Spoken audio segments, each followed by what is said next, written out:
Our temperatures across the region are already in the 30s in most communities. So we've got 37 in Danville, 34 in Martinsville, 32 right now in North Wilkesboro. Morning temperature about 25 in the mountains, upper 20s expected tomorrow morning in the Triad. And then for tomorrow afternoon, we don't have to worry about any precipitation. We have some time now. We've got clouds coming in tomorrow, and it's definitely going to be a chilly winter day with a high of 39 in the mountains and the high temperature in the upper 40s across the Triad. We do have that winter storm watch that is out. Watches are usually put out at least 36 hours in advance just to give you plenty of prep time. This watch is for some accumulating snow.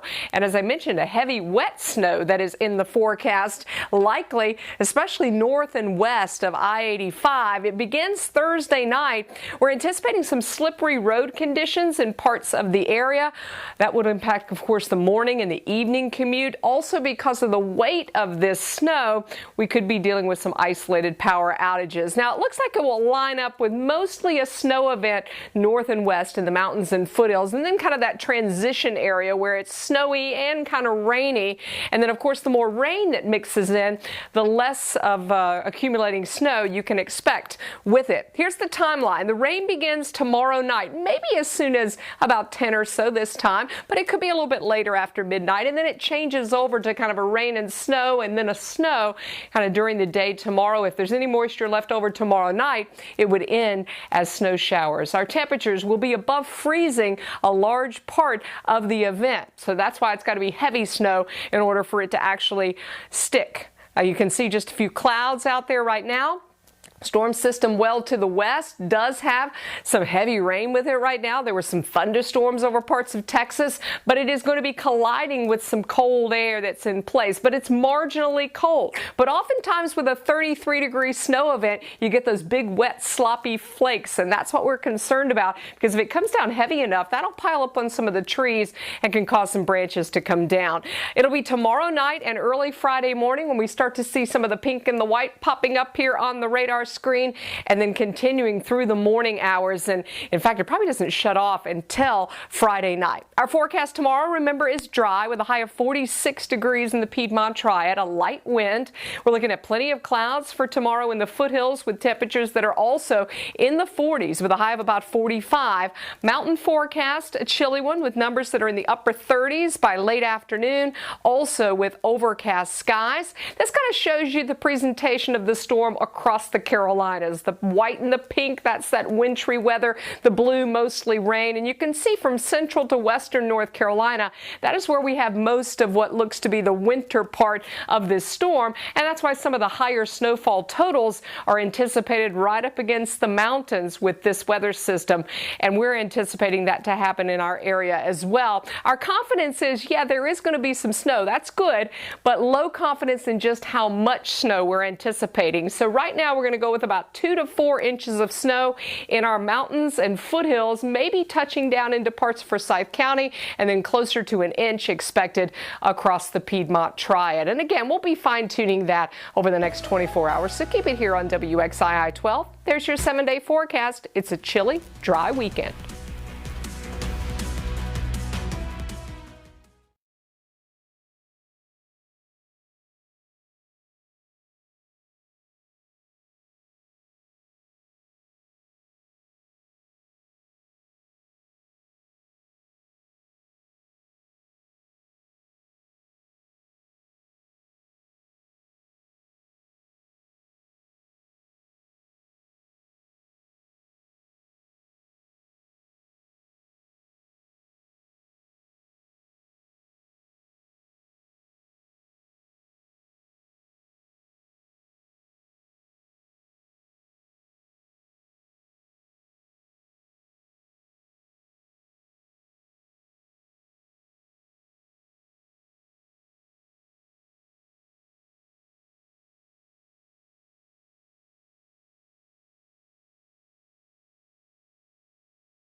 You are taking a live look on the floor of the U.S. House right now. House Speaker Nancy Pelosi speaking. Lawmakers have reconvened to continue the debate before certifying the Electoral College results that will affirm Joe Biden will be our nation's next president at noon on January 20th.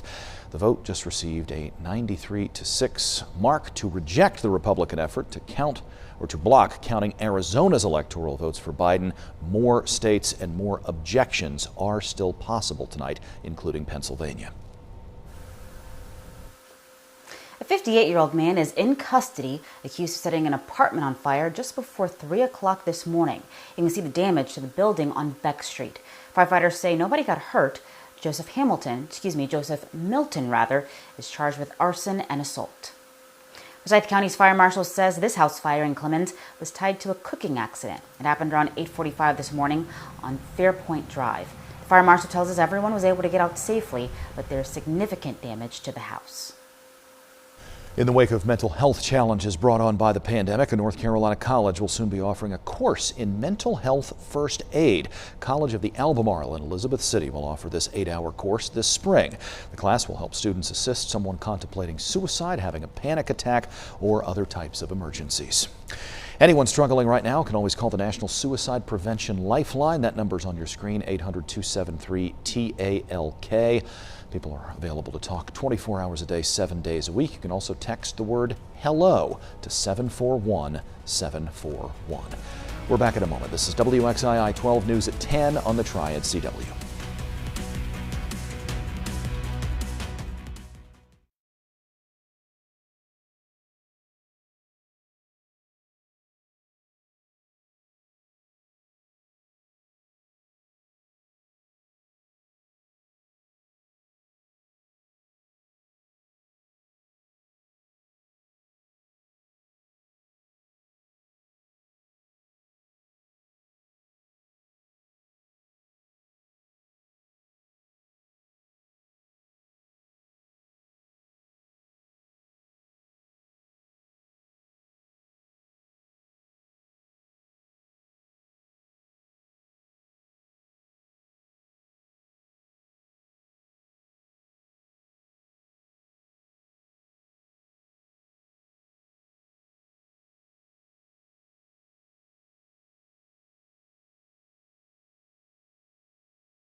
Right now at 10:30, the city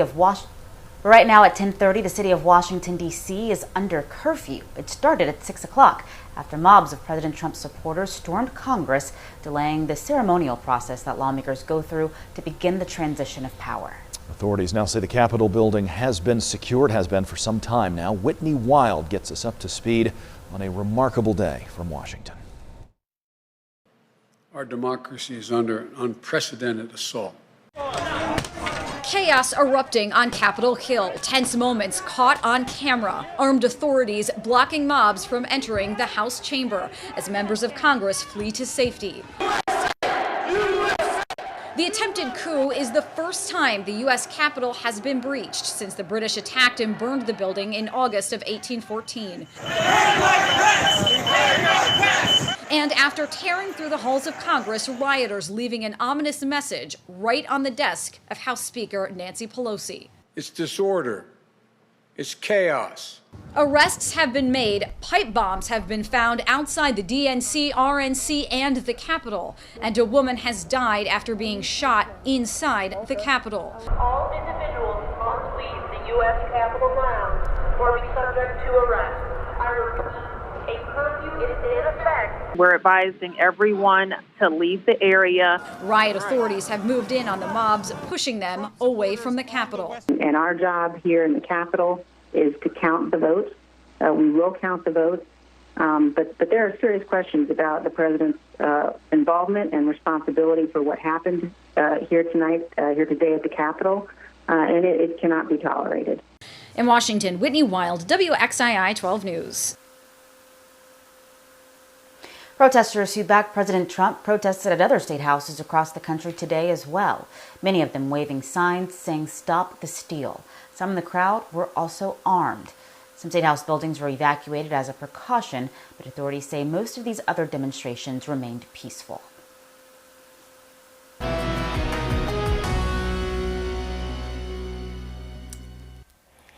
Well, our forecast is changing for sure because today we had some sunshine across the area. Tomorrow we'll have clouds, and by Friday we may have snow in many communities. We've got a winter storm watch that is out for the mountains, the foothills, as well as the Piedmont Triad. Now, not every county in our area is under a winter storm watch, but we go to Davidson as well as Guilford. So I would say that Alamance, Randolph, as well as Rockingham and Caswell not under a watch just yet, but we could see advisories issued over the next 24 hours for at least some light accumulation. Heavy wet snow is in the forecast, especially north and west, which could lead to slippery roads and some hazardous travel, especially for our morning and then the evening commute on Friday. Some folks are just going to have rain and snow mixed, so there may not be much in the way of accumulation as that rain-snow line will set up across our area. The storm right now has plenty of moisture covering 3 states out there to the west with mainly rain right now. That rain will start to move into our area by tomorrow night. It'll mix with snow, rain and snow in the forecast on Friday, and then likely ending as some snow showers Friday night. You can see some of that precipitation there showing up on the map as it starts to push into central and western North Carolina. I'll be back with more on what you can expect in your neighborhood, so you'll want to stick around for that map. Lainey, thank you. The battle against COVID-19 is reaching new heights. Health leaders here in our state today issued a stark warning: stay home and do not have people over. Governor Roy Cooper extended our current curfew for another 3 weeks at least. He can extend it even farther than that if he wishes. The governor and Dr. Mandy Cohen, DHHS secretary, both say the number of cases, and in particular the number of people being hospitalized with COVID-19, is cause for worry. Our percentage of positive tests hit another all-time high today. It is almost 18%.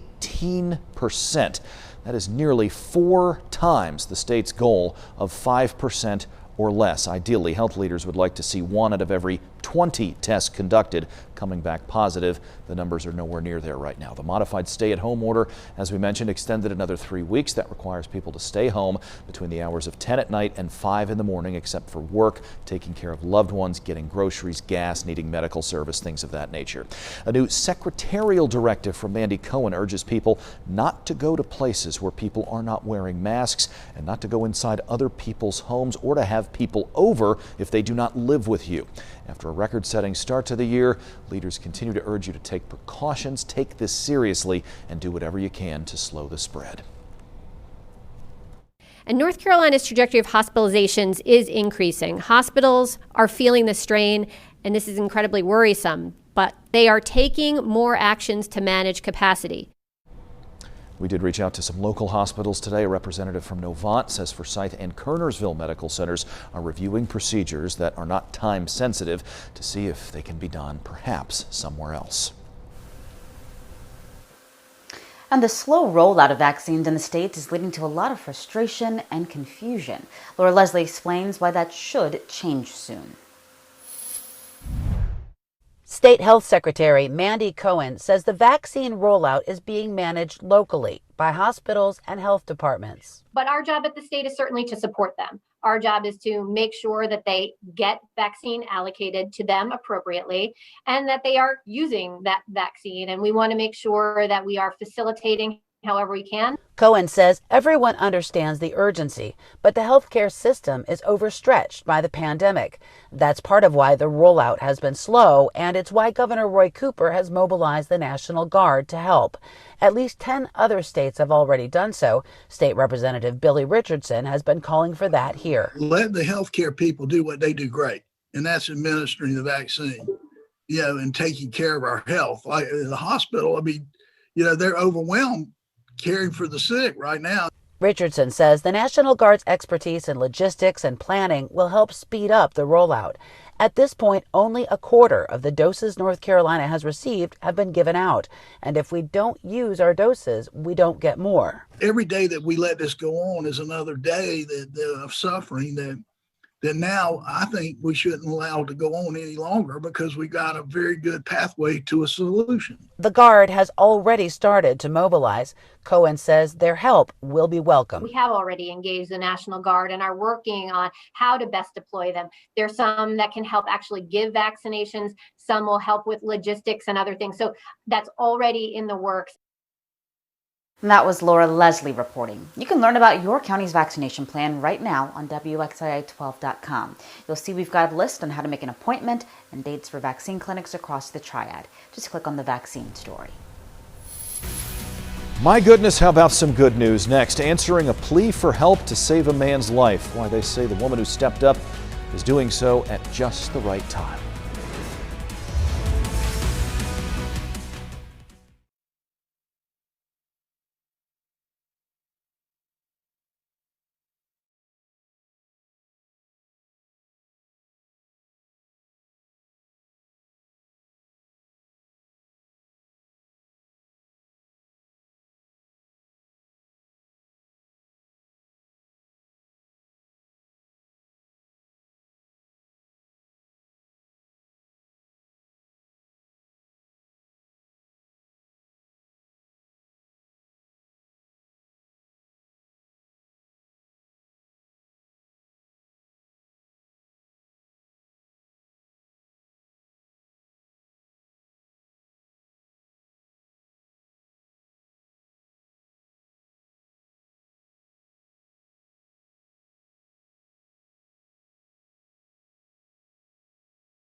Right now, this is a live look at our nation's capital. Washington, D.C. is under a curfew until 6 o'clock in the morning, and that's been extended for for 15 days now by the mayor of that territory. This follows the chaos that erupted earlier when mobs of Trump supporters stormed Capitol Hill, delaying the ceremonial process that lawmakers go through to begin the transition of power to Joe Biden. One day after Georgia's runoff elections, Democrats have claimed both of the state's Senate seats, and with it, a slim majority in the upper chamber. Democratic challengers Jon Ossoff and Raphael Warnock defeated Republican incumbents David Perdue and Kelly Loeffler. Warnock will soon become Georgia's first African-American senator. Democrats now have 50 seats in the Senate, which dramatically improves the potential fate of President-elect Biden's agenda. Vice President-elect Kamala Harris would be the tiebreaker were there to be any 50-50 votes in the U.S. Senate. Judge Merrick Garland is reportedly President-elect Biden's pick for Attorney General.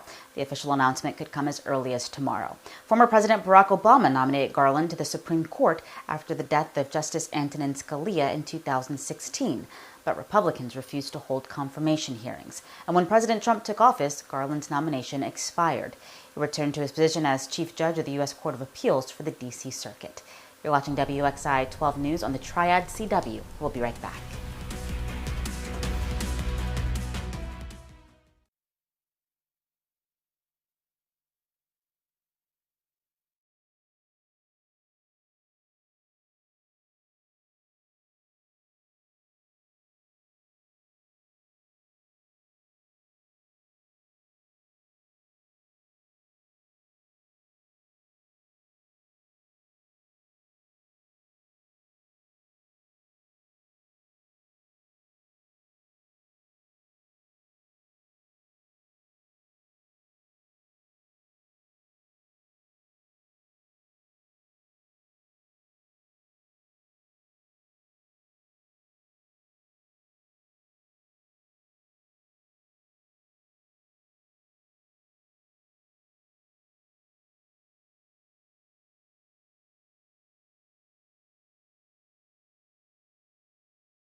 All right, well, let's talk about what's going to be happening over the next couple of days. We've enjoyed a pretty quiet week weather-wise after kind of being off to a wet start this year. We had some sunshine out there today, so that was nice to see.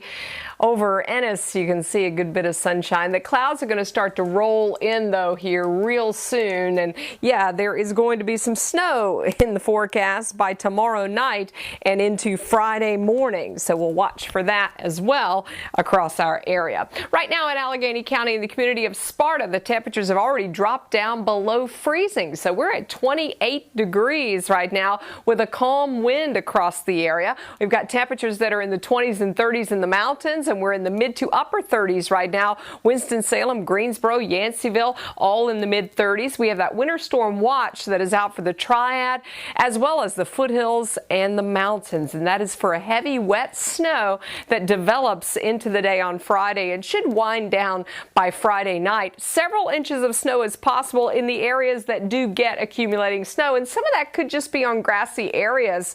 We're not real concerned about roadways the farther south we go unless we were to get real heavy snow.